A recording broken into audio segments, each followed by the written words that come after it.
Conscious Leadership Podcast, the human side of leadership, where consciousness meets practical business leadership. The podcast dives into real challenges managers face, from team motivation to navigating change. Discover actionable insight, proven strategies, and inspiring stories to help you lead with clarity, authenticity, and impact. Whether you are an SME owner, a team leader, or simply passionate about conscious leadership, this podcast will equip you with the tools to build stronger teams, foster trust, and achieve sustainable success. Tune in, lead consciously, and make a difference. Hello, and welcome to another episode of the Conscious Leadership Podcast. I'm your host, Boris Nedved. Today I want to tackle a dormant phenomenon which is getting bigger and bigger. Yeah, one of the big elephants everybody kind of sees or perceives, but at the same time doesn't see or perceive. Why are Generation Z and Generation Alpha increasingly rejecting traditional leadership roles? And what must organizations learn from it? For me, this is more than a generational preference. It signals a shift in how our younger generations view work, power, mental health, autonomy, and fulfillment. And I really don't see organizations even looking at it. If we as leaders don't respond, we are setting ourselves up for organizational stagnation and missed opportunities for innovation. Let's look at Gen Z's reluctance to lead and start with some data points.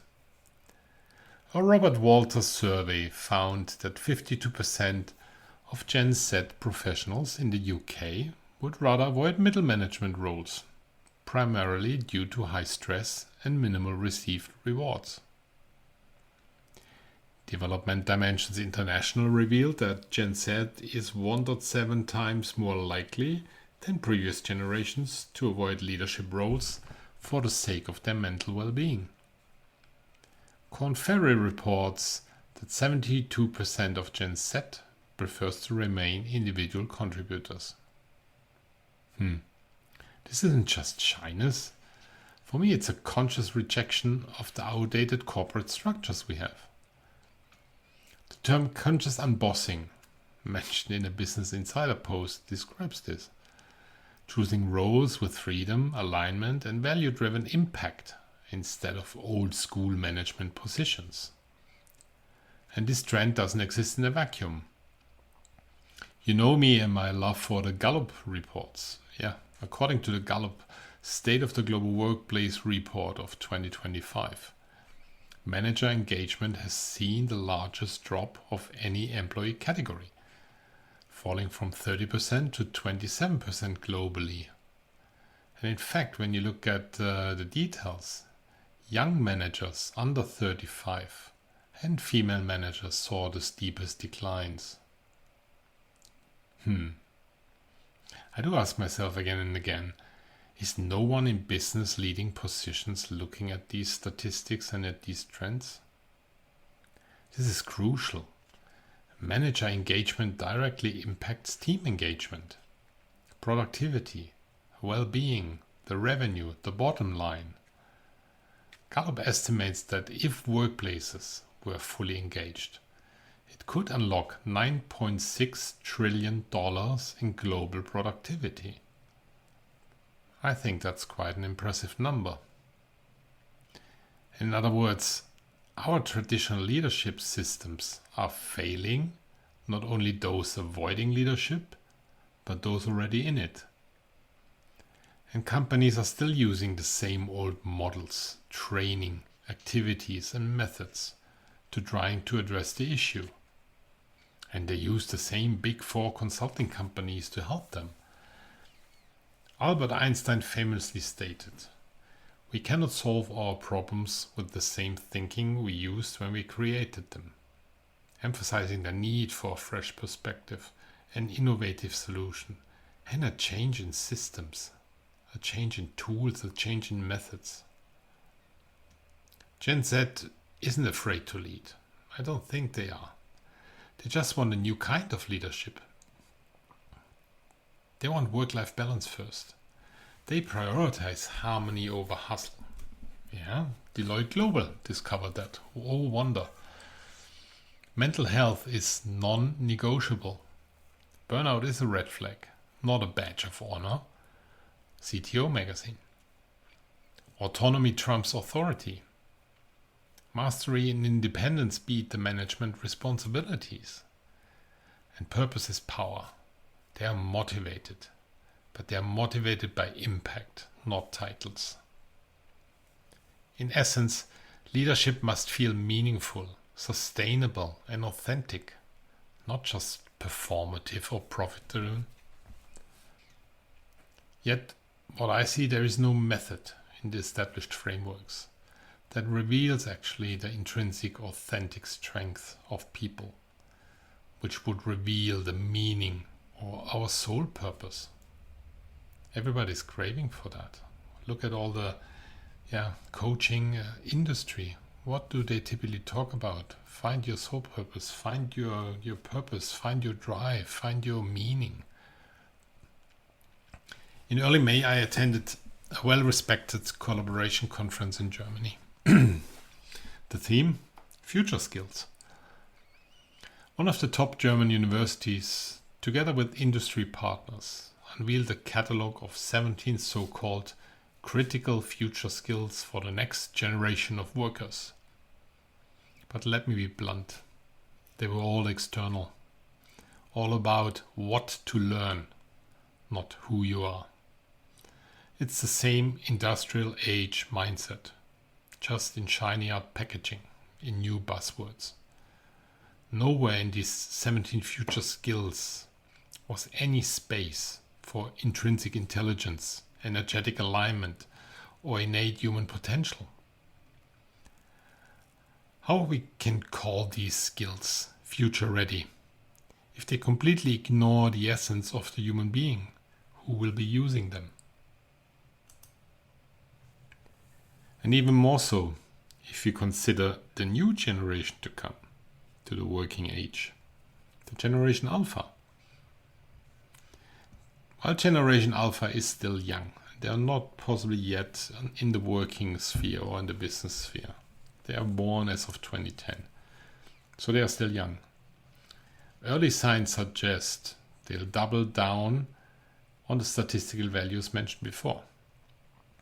A Visa Research article explains that over 75% want to be their own boss or run a side hustle. Even our younger son doesn't see his future in a corporate system. He openly questions the purpose of school, calling it a machine for educating the same old patterns. He's not interested in collecting degrees. He's building his own business already. And from my perspective, that's foresight. That's energy. Energy refusing to be molded by outdated systems. And Gen Alpha is already hyper-digital. They have already a lifelong exposure to technology. They are ready for asynchronous work, AI, and instant collaboration, different working models, and for sure different leadership. And they are value-driven. They care deeply, deeply about ethics, inclusion, and the planet. This isn't rebellion, it's evolution. And what happens to species that do not adapt? Right, they become extinct. And Generation Alpha will for sure redefine what success and leadership looks like, embracing roles of influence that don't require traditional authority. So companies should adapt now. So what all of this means now for business? If we don't adapt, there will be a leadership vacuum. A shortage of next-gen leaders to carry organizations forward. There will be broken succession pipelines since traditional programs won't attract or retain this new talent. There will be cultural dissonance since hierarchical leadership styles will alienate these rising talents. And there will be a loss of innovation since purpose, autonomy, and inclusion aren't baked into leadership, which will drain the brain. If businesses want to remain competitive, it's time to reinvent leadership from the ground up. Here are some strategies that I see for conscious leadership evolution. Number 1, use human design. Use human design to identify intrinsic skills. Leadership isn't about training people to fit into predefined boxes. It's about unlocking the strengths that are already there, already in the people. Use human design to identify these natural leadership energies, these decision-making authorities, and environmental alignment. You can design roles around energetic blueprints, not job titles. Number 2, design energetically aligned teams. Stop grouping people based solely on functional roles or hierarchies. Instead, build small and large teams using energetic compatibility.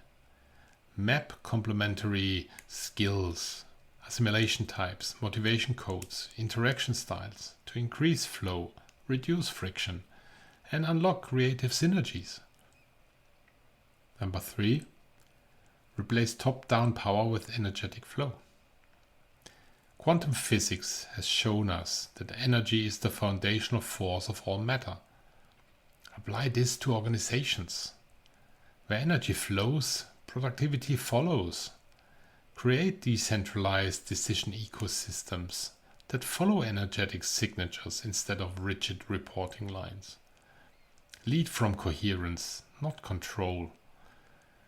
Decentralized autonomous organizations is as well something I'm currently writing a book about. That might be an option to build different teams using energy. 4, blow up the career ladder. Forget the old linear career path. Already in my time it was not working and attracting me. Build dynamic modular leadership tracks that empower people to rise through influence, innovation or wisdom. Offer rotational leadership pods, side hustle incubation, project-based authority. There's lots of different possibilities already. Number 5, create leadership by invitation, not obligation. Stop promoting people just because they've been there long enough. Rather ask, are they invited into leadership by others' recognition, by their peers recognizing that they have leadership capabilities? Are they energizing the room or just taking up space? Leadership is earned through resonance, not through resume. Number 6, measure what really matters. Instead of tracking only KPIs, start measuring energy metrics, engagement scores, vitality markers, emotion resonance, innovation throughput, and monitor the quality of connections within teams, how they get along with each other, where are the friction points. The quantum age is about invisible forces, so track them, and we can track them. Number 7, practice energetic hygiene and systemic deconditioning. Help teams unlearn outdated behavioral patterns. Decondition the industrial age mental models still embedded in performance management. Use resonance coaching, body intelligence techniques, and reflective pause protocols to increase clarity and reduce internal resistance. Let's build leadership that doesn't feel like a burden. Let's build a leadership model that inspires. Let's design it to energize instead of deplete, inspire instead of intimidate, and enable growth instead of enforcing control. And imagine a workplace where leadership means being the person who clears the path, not the one who blocks it. Here are some final thoughts now about why I think the conscious shift is near and needs to be done. This isn't just about Gen Z and alpha avoiding leadership. It's about reimagining leadership itself. A leadership style that prioritizes energy, humanity, flexibility will be the one that shapes the next era of business. The Gallup 2025 report couldn't be clearer.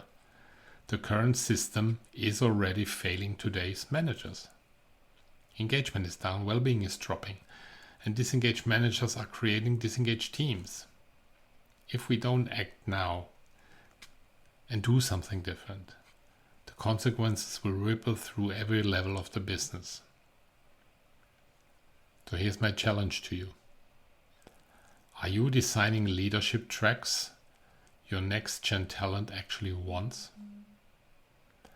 Are you teaching EQ, empathy and vision, or just metrics and pressure? Are you willing to rethink what makes a leader truly effective? The future of work demands more than new tools. It demands new thinking, new frameworks, and leaders who lead from within. We need new systems. We need to turn it upside down. That's my take on it. So thank you for joining me and listening in. Until the next time, stay intentional, stay conscious, and keep leading with purpose. Thank you for listening to the Conscious Leadership Podcast. Look forward to the next episode to come, and stay intentional, stay conscious, and keep leading with purpose. Until the next time, bye.